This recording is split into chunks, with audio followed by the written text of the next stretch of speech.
At the gates, we'll have a look at some of the horses out behind the gates, and they're filling them now. Roy Higgins' numbers, I can tell you, are 7, 3, 2 and 4. 7, 3, 2 and 4. Jen, as the last couple move in, give us your trifecta. Yes, I like number 11, Radiant Sword here. Damien Oliver's back on board. Absolutely bolted in at Cranbourne, and then a good run after that as well. Number 3, Bush Outlaw for second, and number 4, Lambada Boy.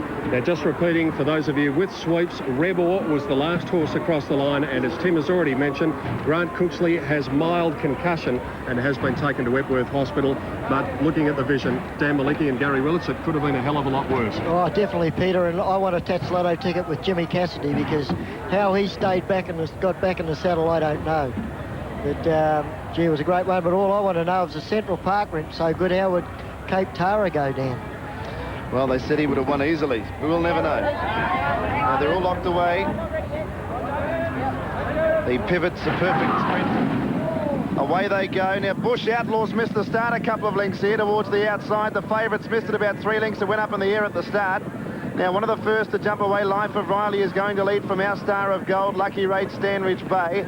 Valley Warriors Handy, and then Arabian Magic, which is the grey almost towards the centre of the track. Handy was Zola. In behind that leading division, we have Lambada Boy. Bush Outlaws making up some ground, but he's back last and he usually leads, so it's going to make it tough for him now as they run up towards the 600 metres. Life of Riley in front of Our Star of Gold, Valley Warrior. Arabian Magic, Zola, Handy, Radiant Sword likewise in the blue colours, about 2 off the lead. Then Lambada Boy, followed by Barnacles and Sandridge Bay. Video Fan looking for a run next. Zola giving ground from Lucky Raid, and then Beige Hunk.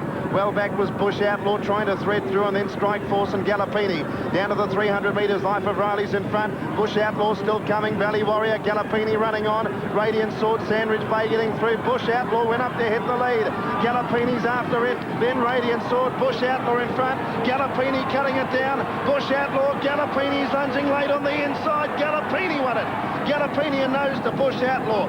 Something licked the second horse. It was a certainty beat.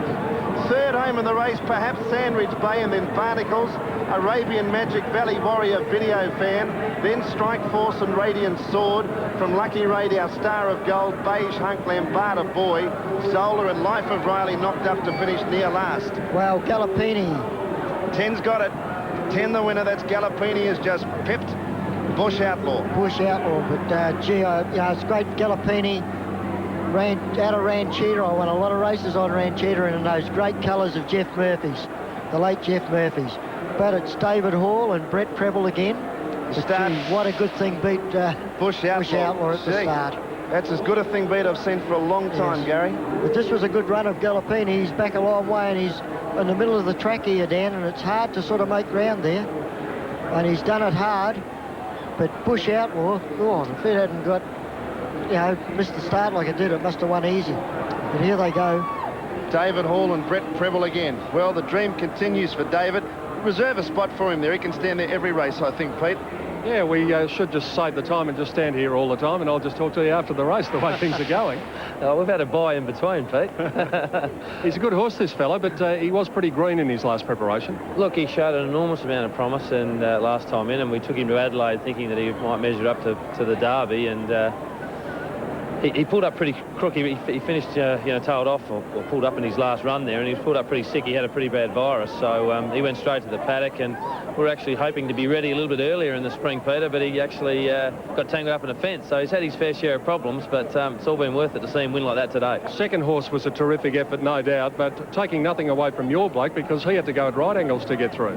Peter, yeah, from what I could see, the second horse missed the start and got a run through, whereas we were back last also and couldn't get through. We had to sort of take a left-hand turn, being on the outside fence, of course, and for him to finish off like he did over that sort of distance, pretty impressive sort of win.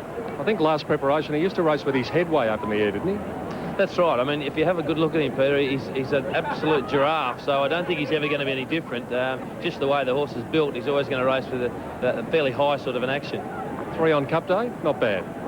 Very happy man. See you in the champagne bar. Okay. David Hall. Here's Brett Preble with Johnny Letts. And we were just saying, Pete, down here, it's a treble for Preble.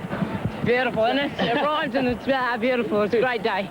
Brett was saying he's very impressed with this horse, Pete. He said he's a Villiers horse. He was back 4 lengths last early, weaved his way through the field, and put him away quickly. He did, that Bush Outlaw, he's won his last 2 years. A very good horse.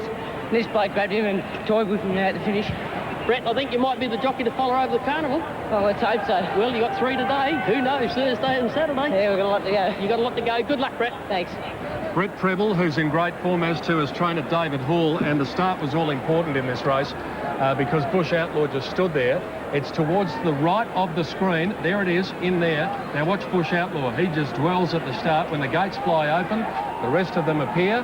Where's Bush Outlaw? Well, looked like he knuckled badly at the start there, and he might have almost come out on his nose. And for him to do that, look at the start he's given them there. And he was getting up on their heels too, Jen, when they came to the course proper with about 600 to go. He was up on their heels. So it's been a very good run, but let's not take anything away from the winner, Gallopini, who has recorded the time of 1:08.9 in race 9. We've got 1 to go on Melbourne Cup Day. But first, we'll have the correct weight signal and the dividends on race 9, the Pivx Superfect Sprint. Hope you're backing the winner at home, wherever you're watching around the